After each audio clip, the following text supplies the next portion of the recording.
Hi, this is Michelle and welcome back to Call Me Crazy. It's been a while since I've posted a video, but here I am. It's Saturday, April 4th, 2026. When you were in high school, did you have a Trapper Keeper? And did you beg your parents for a Sony Walkman? If you did, this video might be for you. Let's talk about it.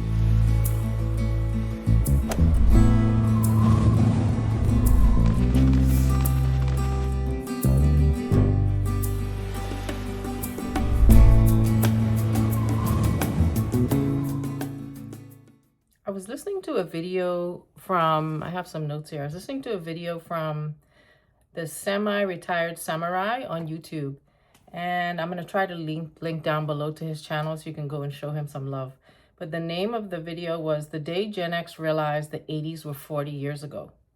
So it kind of got me thinking about a lot of things and kind of took me down this rabbit hole of looking into different generations. And, it's not really about nostalgia. Nostalgia is a part of it for sure, but it's more about kind of, looking back on your life and maybe doing sort of like a life review and looking at the things that shaped us and the things that brought us to where we are now and the things that shaped an entire generation. And I just started thinking about a lot of things and I felt compelled to do a video about this. One of the things that sort of I thought about was I wanted to reach out to other people in my generation. So before I go any further, you might be saying, well, what the hell is Gen X? Okay, so Gen X is defined as those persons born approximately between 1965 and 1980. Now, you may have some people that are on the fringes of that, maybe slightly before or slightly after, but generally speaking, if you were born between 1965 and 1980, you probably you identify as Gen X and you probably all had a similar upbringing.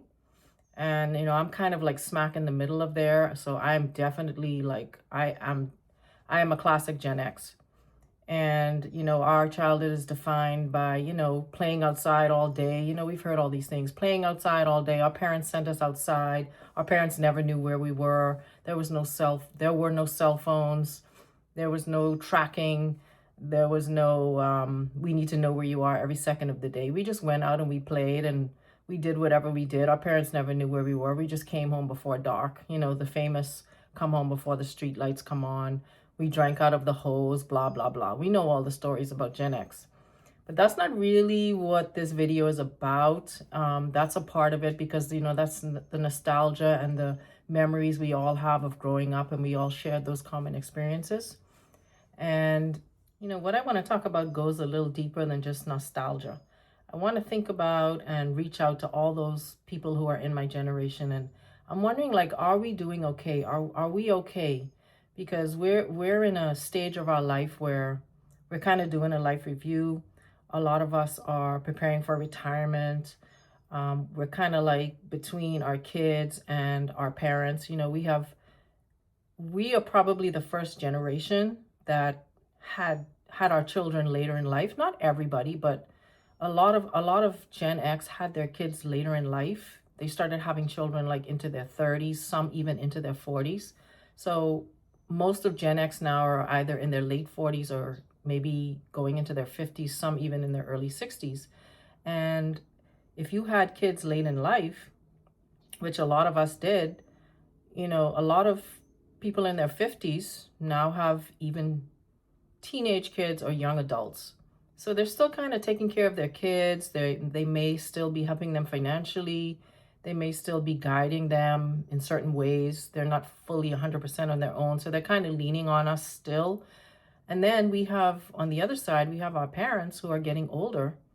And maybe they have health issues. Maybe they need help with their finances. Maybe they have mobility issues. And, our parents are leaning on us a lot as they get older. So we're kind of in the middle, taking care of everything. And I heard a quote somebody said, and I didn't realize until they said it is really very true. They said, in our society, Gen X now is really in charge. And I didn't really fully understand what they meant, but it's kind of true that we're in charge. We're in charge of our kids and we're in charge of our parents to a large extent. So we're kind of in charge of everything. And even though a lot of people kind of overlook Gen X because, you know, the millennials get all the attention and the baby boomers get all the attention because they're in retirement now and they've got concerns with healthcare and Medicare and a lot of different things. But Gen X in the middle, they're kind of quiet and they don't get a lot of attention. But Gen X is really the one that's kind of holding everybody together. And I never really thought about it until I heard that quote. They said Gen X is in charge, and we really are in a lot of ways. And another thing I thought about, you know, when approaching this topic is that most of our parents are baby boomers. I think baby boomers are born like in the 40s and maybe into the 50s. So most of our parents are baby boomers.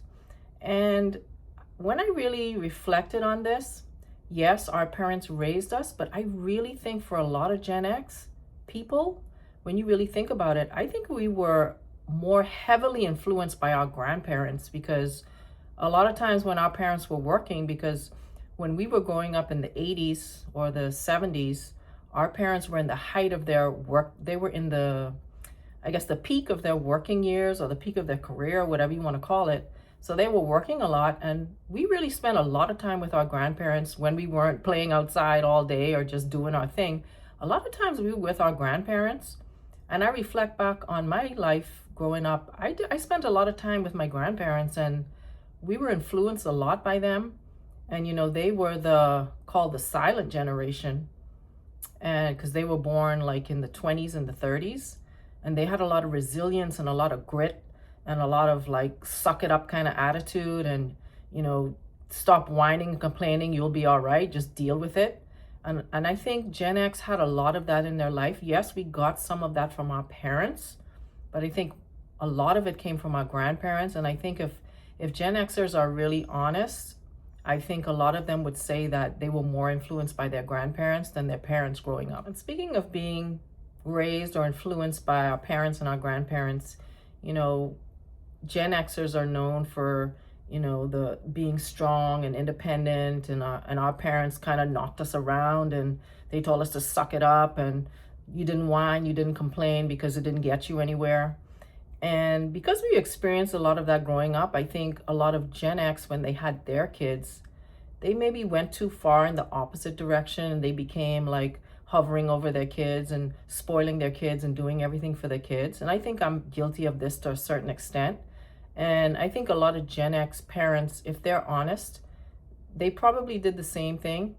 And now that our kids are getting older and they're going into adulthood and they're having their own lives, I think a lot of us are reflecting on, you know, did we do the right thing by our kids? And it's not that we have any ill will or we had any ill intention, but maybe we went too far in the opposite direction and maybe we coddled them too much.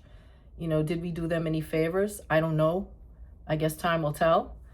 And you know, we don't want to show any disrespect to our parents. And when our parents or even our grandparents sometimes would criticize our parenting, which, you know, it happens sometimes, and our parents have the best intentions, and we don't hold it against them. But, you know, our parents didn't have the, how do I say, some of the challenges that we have with our kids with the internet and social media, and just the pressure that they feel online to fit in and to be a certain way. You know, when we were growing up, yeah, we did our own thing, but everything was analog. There was no internet, there was no social media, there was no everyone filming you every second, there was no how many friends do you have online. You know, we did everything physically in person, and we didn't have a lot of that pressure. So sometimes I think when our parents criticize our parenting, it's they're looking through a different lens. They didn't have a lot of the challenges that we had with our kids growing up with social media and the internet and all these things that come along with having to monitor every single thing that your kids are doing. They didn't have those challenges. And, you know, going back to the nostalgia topic, which some of it is nostalgia, and nostalgia has its place. So I do want to talk about nostalgia a little bit, even though that's not really the purpose of this video. But excuse me. when I see or I hear or I reflect on the years I grew up, which was I was a kid in the 70s, I was a teenager in the 80s, and I was a young adult in the 90s.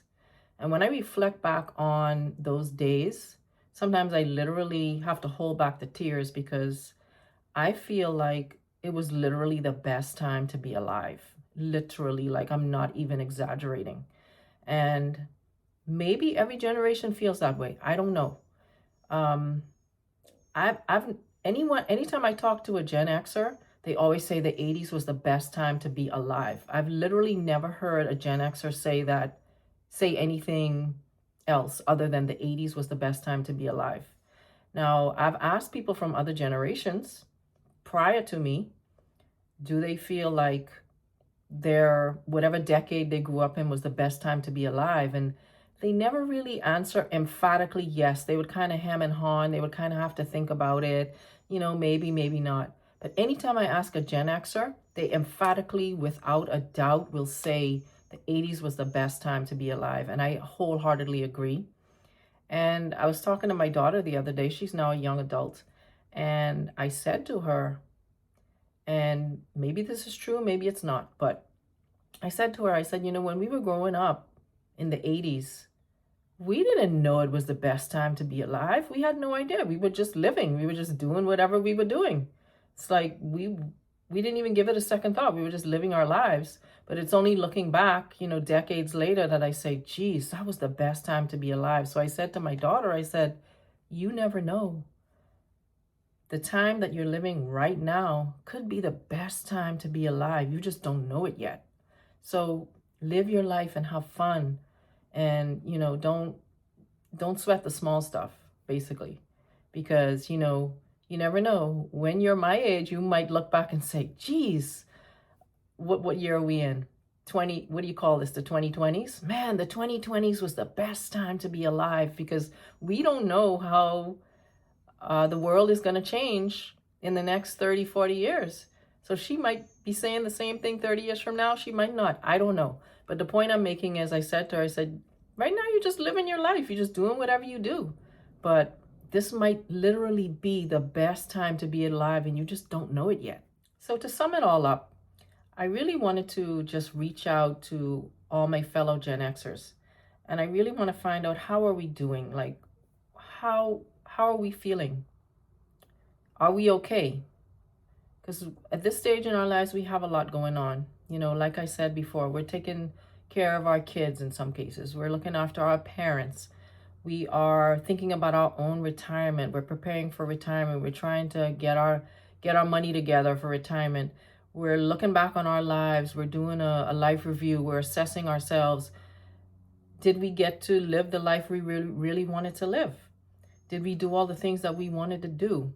I'm not saying life is over, not by any stretch, but we're approaching like the last third of our lives, and we're really thinking about a lot, and we're doing a lot. And also, like, we raised our kids, and did we do the best for them? Did we go too far in the opposite direction? Did we do them a disservice? So all of these things we are assessing and thinking about. And yes, some of it is nostalgia. Some of it is kind of mourning the life that we had growing up compared to the life we have now. It's so different. We all know it's different, and in some ways for the better, but in some ways not for the better. So all of these things we're kind of reflecting on. And I just want to reach out and say, hey, we're all in the same boat, and we got this. And it's not going to be long from now that we're going to be at the top of the food chain, so to speak. We're going to be we're going to be the last generation that remembers what it was before computers. Literally, we're going to be the last generation. And it's not going to be long before some of our grandparents are still around. Not many, but a handful may still be around. Our parents, God bless them, they raised us, but they're not going to be around much longer. And then, we're going to be standing at the top. So to all my Gen Xers, I just want to say we got this. Hopefully, if all goes well, we have, 20 to 30 more years on this earth, hopefully. maybe more, hopefully. But you know, we got this, and we learned that grit, and we learned that suck it up from our parents and our grandparents. And you know, we still got a lot of work to do, but we're here and we're standing strong. And even though a lot of times we've forgotten about and we're just kind of stuck in the middle and people forget about us because all the other generations get all the attention, but we're here and we're going to stand strong, and we still got a lot to do. And remember that someone told you that Gen X is in charge. And I really, really believe that, because there's a lot of truth to that. And we got this. And to all my Gen Xers, I'm here. I hear you. And, you know, we got this. And I'll talk to you soon. Bye.